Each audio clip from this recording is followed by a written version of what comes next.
Bonjour chers amis, alors nous continuons notre carême qui a déjà bien avancé et nous allons aussi continuer cette réflexion sur cet empire qui est en nous, qui s'appelle l'empire de nos passions, l'empire de nos émotions.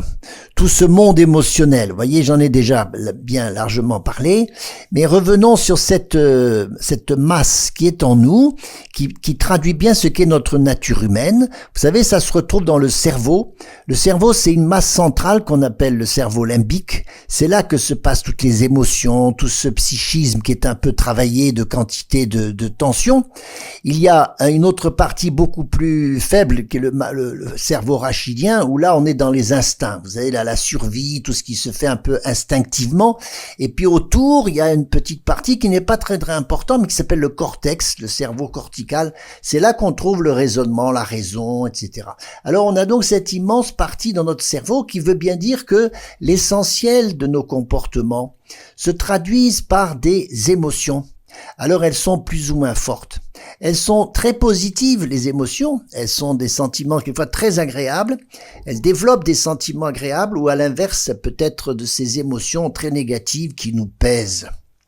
Alors c'est avec ça que nous sommes notre patte humaine, nous sommes notre nature de pécheurs et aussi souvent de blessés, qui avons besoin de conversion, qui avons besoin de bien-être, de retrouver notre vocation au bien. Et comme je l'ai déjà largement développé, dans ce monde des émotions, nous n'allons pas fuir ce monde-là. Nous n'allons pas oublier ce monde-là. Parce qu'on ne peut être sauvé que dans la totalité de notre être. Il y avait cet autre mot au XVIIe siècle qui s'appelait les passions, et on peut dire aussi les affects. Et au XVIIe siècle, on était très convaincus qu'on ne devenait saint, c'est-à-dire heureux, qu'en gérant, en s'occupant bien correctement de nos passions. Voilà. Alors il faut s'occuper de ces passions. Ça s'appelle quelque chose comme la maîtrise de soi. Et donc, je l'ai déjà un peu montré, mais je reviens sur ce parallélisme que l'on peut faire entre les émotions et les vertus, parce que je suis persuadé que quand on découvre dans des émotions qui nous sont courantes et dont on n'arrive pas à se débarrasser, comme la peur, la colère, la tristesse, etc., il y a un chemin à découvrir pour faire une transformation, pour passer de notre émotion à la vertu.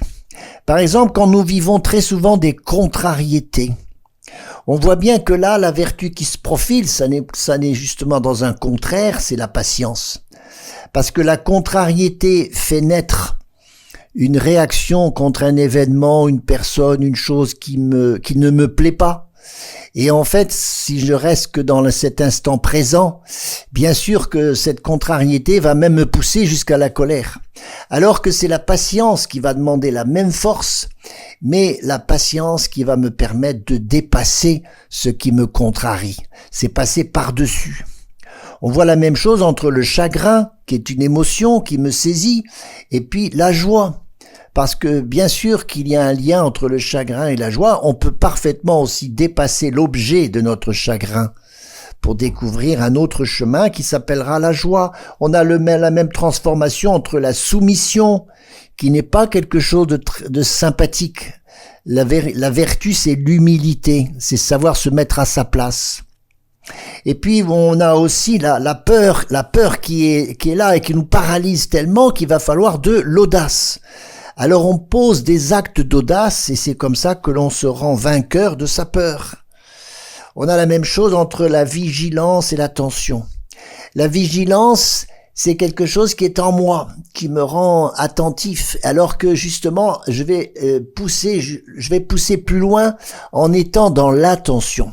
Parce que la vigilance, c'est psychique, l'attention, ça demande ma raison, ça demande de faire fonctionner ma raison.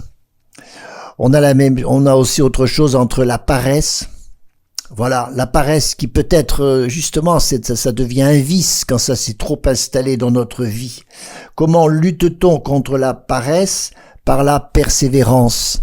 C'est-à-dire commençant quelque chose, je ne me laisse pas gagner par la paresse, mais je persévère.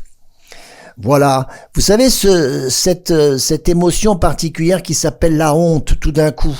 Là, on a du rouge aux joues, tout d'un coup, on a honte. On a honte de soi, on a honte de quelqu'un. Eh bien, la vertu correspondante à la honte, c'est la pudeur. C'est-à-dire savoir garder du secret, des choses qui ne se disent pas forcément à tout le monde. Et donc, c'est changer une émotion qui nous fait du mal, qui nous fait pas du bien, en une vertu qui est très riche et qui permet une charité vraie. Voilà, alors vous savez, par exemple, avec Judas, qui s'est laissé enfoncer dans le remords, c'est un sentiment, mais c'est quelque chose qu'il a saisi comme malgré lui. Alors que c'était la fidélité qui était sa porte de sortie. Quand on est dans le remords, je dirais, on s'enfonce, ça mord de plus en plus, alors que la fidélité nous ramène à notre vraie finalité. Là, c'est la différence aussi entre la confiance. On peut tout d'un coup être saisi de cette émotion de confiance, mais la foi va beaucoup plus loin. Et donc, on construit de la foi avec des actes de confiance. Voilà donc ce beau chemin qui peut se faire entre des émotions et des vertus. Alors, voyons plus précisément, parce qu'il faut être aussi plus concret, voyons plus précisément ce que ça va se passer, qu'est-ce qui va se passer du côté de la colère. Alors, j'ai dit que c'est une des émotions qui est peut-être les plus difficiles à vaincre, encore que c'est très simple, mais c'est vrai que j'aimerais m'attarder sur la colère, parce que ça, effectivement, on le voit dans les relations sociales, familiales, les relations dans les couples, parce que, justement, ça nous attend au tournant. C'est d'abord une énergie, parce que d'abord c'est neutre la colère, c'est-à-dire que c'est d'abord une énergie en nous qui tout d'un coup nous réveille, nous met dans un certain dynamisme. Il peut y avoir des colères d'amour comme celles que Dieu peut avoir, mais en tout cas il y a quelque chose à purifier. L'origine, c'est que c'est une réaction contre une injustice. Quand on réfléchit bien, je suis en colère, pourquoi? Cherchez, creusez. Vous allez voir qu'il y a quelque chose qui est peut-être une véritable injustice. Et c'est ce qui va justifier en partie la colère, la sainte colère, oui, parce qu'il y a des injustices qu'il faut savoir repérer. Et donc mettre de l'énergie contre une injustice. Mais il y a aussi les injustices qui ne sont pas avérées, les injustices qui sont subjectives. Je peux prendre quelque chose comme injuste alors que ça ne l'est pas. Ça veut dire en tout cas que la colère, ça m'invite à une certaine affirmation de moi. Et ça peut être dans un sens positif ou dans un sens négatif. Parce qu'il s'agit bien sûr, dans beaucoup de cas, il s'agit de préserver son intégrité. Et ça, c'est même quelquefois un peu instinctif. Ça va chercher dans le bulbe rachidien parce que c'est dans les entrailles. C'est viscéral. La colère se situe là. Elle vient des entrailles. C'est un coup de sang. C'est aussi ce qu'on appelle les bilieux. Et la bile qui est faite pour nettoyer les déchets de l'estomac. Vous voyez, donc ça a quelque chose de bon, la bile. Mais c'est ce surcroît de bile qui fait monter la colère. Alors on a l'impression que la colère fait du bien parce que c'est une émotion qui extériorise beaucoup. Vous savez, il y a des colères rentrées. Mais la colère, c'est vrai, on voit que ça fait du bien quand elle s'extériorise parce qu'on a ce surcroît de bile, on a besoin de faire sortir cette explosion d'énergie qui est en nous. C'est un exutoire. Alors c'est l'exutoire de beaucoup d'états d'âme, c'est l'exutoire devant des frustrations ou des envies. Quand on est en colère, on dit tout simplement non à ce qui ne convient pas. Et le contraire du coléreux, ça peut être le laxiste, voilà, tout simplement. Alors il s'agit par contre de choisir le bon combat par rapport à la colère. Alors ne pas être dans la démission ou l'indifférence devant une injustice. Quand je répète, c'est justifié de chercher de l'énergie pour combattre une injustice. Mais on a quelquefois un combat qui part de travers. Et la colère, finalement, sous cet angle-là, ne peut être qu'un signal d'alarme, une limite à ne pas dépasser. Voilà. Et quand on sent qu'elle est là, elle permet à la fois de m'affirmer, mais il faut que je trouve un autre mode d'affirmation. La colère, finalement, ça aide à me respecter. Ça aide à me faire respecter. Ça peut aussi m'aider à respecter l'autre. Ça montre peut-être ce qui est important pour moi, il faut toujours aller dans ce sens, mais pas contre l'autre, ou simplement pour moi. Et c'est là que la colère devient sainte quand elle va être une réparation d'une injustice, mais parce qu'elle devient un juste combat pour la vie. Ça veut dire je refuse le mort. C'est une colère qui est un service. Alors, vous voyez, c'est pour ça qu'elle est un signal d'alarme. Mais sachons la dominer. Parce que la colère a une grande faiblesse. Elle a absolument besoin de la raison.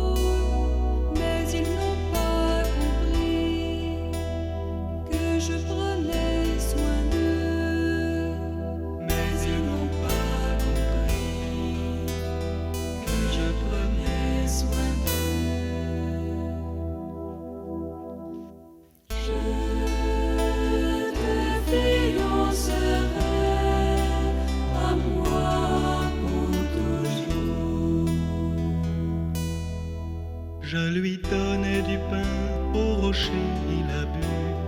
Je suis Dieu, je suis Père. Mon cœur au fond de moi d'amour est bouleversé. Mes entrailles frémissent, car ils n'ont pas compris que je prenais soin d'eux. Car ils n'ont pas compris que je prenais soin d'eux.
Je lui donnais ma loi pour sceller notre alliance.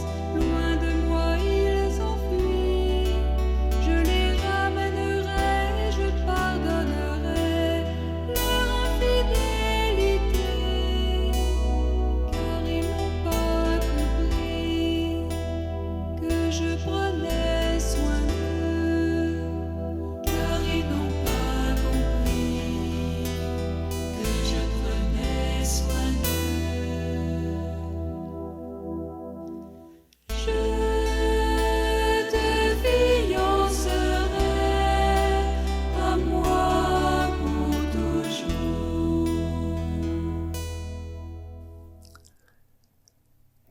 Alors donc, pour revenir sur la colère en tant qu'émotion, qui n'est pas au départ quelque chose de négatif, puisque c'est cette énergie qui me fait réagir contre de l'injustice.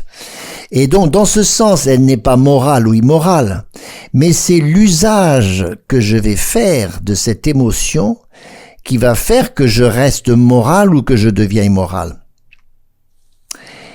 Et donc, c'est parce que c'est à Dieu de faire justice et pas toujours à nous qu'il s'agit de prendre de la distance même par rapport à une injustice.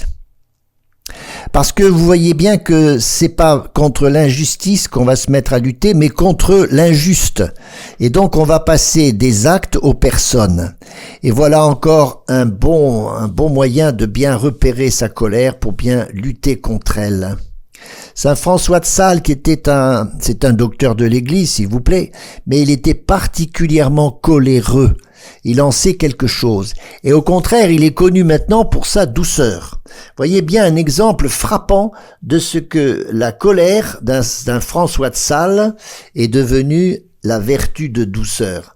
Il nous a donné là-dessus un précieux témoignage pour pouvoir justement repérer les premiers mouvements de la colère. Et saint François définissait la colère comme une boursouflure du cœur, mais qui très vite s'accompagne d'appétit de vengeance. Et donc c'est parce qu'on repère bien sa façon de travailler à sa propre colère que l'on est capable de l'orienter autrement. Voilà pourquoi, bien sûr, pour lui, pour saint François de Sales, le meilleur remède contre la colère, c'est de s'exercer à de la douceur, à mettre son cœur en garde. C'est-à-dire reconnaître sa colère et y mettre du calme, de la douceur. Et voyez cette maîtrise de soi qui est si importante, si importante. C'est-à-dire que c'est une affaire quand même de volonté. C'est un acte de volonté très important pour décider de ne pas se laisser conduire par sa colère, mais de la conduire, comme un cheval échappé, vous voyez. Et donc François de Sales nous renseigne bien là-dessus. Disons que il y a de quoi transformer sa colère alors en sentiment de paix. Parce que la colère nous secoue et nous enlève notre paix. Quand est-ce que nous vivons ces émotions de colère? Eh ben, c'est évidemment dans le quotidien, ces situations banales où il y a les bouchons qui sont là tous les jours et qui provoquent d'abord des énervements. C'est le premier stade, l'énervement. Et puis c'est un enfant qui désobéit et qui fait qu'à un moment donné, je ne supporte plus une nouvelle désobéissance et je monte dans les tours. Et je relâche toute une inimitié qui me saisit parce que je ne supporte plus cet enfant parce qu'il est désobéissant. Et vous voyez, je le qualifie de désobéissant. Je suis plus dans le fait qu'il a fait une désobéissance, c'est un acte, mais je dis il est désobéissant. Et donc c'est contre cet enfant que je vais m'opposer, et c'est là que je vais être dans la guerre, je vais être dans la violence, et je vais être dans une colère qui va faire beaucoup de dégâts. Et ça va faire du dégât même dans toute la famille. Voilà donc cette façon de voir que la colère est à la fois précieuse, mais elle peut être en même temps dangereuse. Je répète, ressentir de la colère et même quelquefois de la rage, c'est pas tout à fait anormal. C'est une émotion primaire, comme on le dit, de la tristesse, de la joie ou de la peur. Mais on a tous cette émotion primaire en nous. Simplement, on ne l'exprime pas de la même manière. C'est pour ça qu'il y a des gens qui sont colériques et d'autres qui le sont beaucoup moins.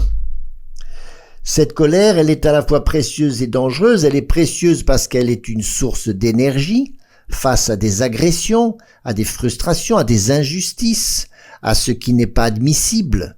Mais elle est dangereuse parce que, à un moment donné, elle échappe à notre contrôle. Et c'est là que ça devient un peu catastrophique parce que ça provoque du stress, ça perturbe très profondément les relations. Alors dans un couple, la colère, ça fait beaucoup de dégâts. Donc nous les chrétiens, s'il vous plaît, ne fuyons pas ces passions, ces émotions, mais même si nous savons que ça peut nous conduire à de l'erreur, mais si c'est neutre, si ça peut être bon ou mauvais, regardons ce que vise notre colère. Voilà, sans tenter de l'étouffer, mais au contraire, essayons de la transformer. Garder son calme. Voilà, le mieux n'est-il pas, est-ce que c'est pas de se protéger derrière une carapace? C'est ce que je donne souvent comme moyen. Quand la colère est là, qu'elle est trop forte, il faut surtout la fuir. C'est-à-dire qu'il faut changer de pièce, il faut faire autre chose, il faut surtout changer le décor. Alors c'est un bon moyen de résister à ça, sans doute. Mais Jésus enseigne ce qu'il faut éviter. Et c'est pas simplement les péchés, mais c'est aussi soit l'indifférence égoïste des gens parfaits, ou des sans-faute, des inattaquables, de ceux qui semblent être maîtres d'eux-mêmes. Mais peut-être qu'il y a un véritable volcan à l'intérieur. Et c'est souvent ces gens-là qui ont cette maîtrise d'eux-mêmes, qui savent parfaitement comment cette colère leur fait du mal d'abord à eux-mêmes, et pas simplement aux autres. Voilà, donc se mettre en colère, ça veut pas dire pourtant qu'il faut tout fuir, mais il faut savoir crier et dire la vérité en conscience, comme il faut, c'est-à-dire avec force, qui n'est pas la même chose qu'avec colère. Il y a de l'énergie dans la colère, mais cette énergie, il faut que ça devienne une force, pour justement passer au-dessus de ce qui nous atteint, de notre environnement et de ces choses qui nous atteignent, qui sont des affects. Voilà. Je dirais qu'il faut s'éloigner de l'objet de la colère. Ça, c'est tout à fait une bonne chose. Aller prendre l'air, respirer, et quand c'est trop fort, aller faire le tour du pâté de maison, aller courir un petit peu.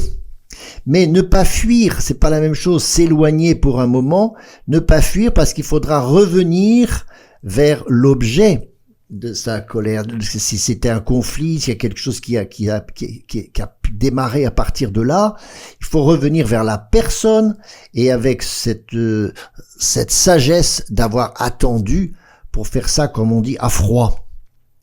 Il faut renoncer au perfectionnisme. Il y a des perfectionnistes qui sont très colériques parce que c'est jamais comme ils veulent. Et c'est parce qu'on finit par accepter certaines injustices, certains défauts, des choses qui ne se font pas comme l'on veut, que l'on peut effectivement renoncer à ce qui peut être de l'orgueil tout simplement, et renoncer à ce qui me met si souvent en colère. Il y a aussi concrètement des excitants. Le café, l'alcool, le bruit, ce sont des choses qui facilitent l'explosion de la colère. Une contrefaçon de la colère, c'est évidemment l'humilité. C'est-à-dire de savoir que nous n'avons pas prise sur toute chose. Ça s'appelle se laisser faire, ça s'appelle s'abandonner, ça s'appelle croire que je ne suis pas là pour sauver le monde. Il y en a un qui l'a fait, c'est le Sauveur. Et c'est donc abandonner des situations sur lesquelles je dois reconnaître que je ne pourrai rien faire de plus. Faisons ce que l'on peut faire et abandonnons le reste. C'est casser, c'est couper, c'est fermer la porte à des colères. Et puis quand on s'est mis en colère, alors n'oublions pas qu'il faut réparer. Parce que de cette colère qui n'était qu'une énergie, j'ai pu en faire une occasion de blesser quelqu'un, d'être dans la vengeance, d'être dans l'invective, le reproche. Les reproches viennent souvent aussi d'un sentiment de colère. Eh bien ça, c'est parce que ça fait du mal qu'il faut pas que ça reste en l'état. Et c'est aussi parce que je vais pardonner régulièrement mes excès de colère, je vais demander pardon pour cela, que je vais tout doucement lutter pas à pas sur un tempérament, sur un caractère de colère. Alors la colère peut devenir un caractère, et ça veut dire qu'elle s'est installée. Et on n'installe pas dans sa vie des mauvais sentiments, on n'installe pas dans sa vie des vices, on installe des vertus. C'est pour ça que la grande vertu qui peut justement attendre le colérique, c'est de enfin trouver la paix. Trouver la paix en toute situation, ce que Ignace de Loyola appelle la sainte indifférence. La sainte indifférence, c'est être un peu dans le même état quand je suis en train de passer par une contrariété ou au contraire de vivre quelque chose qui me plaît parfaitement. Voilà, je vous souhaite de progresser dans cette lutte contre la colère. Bon carême!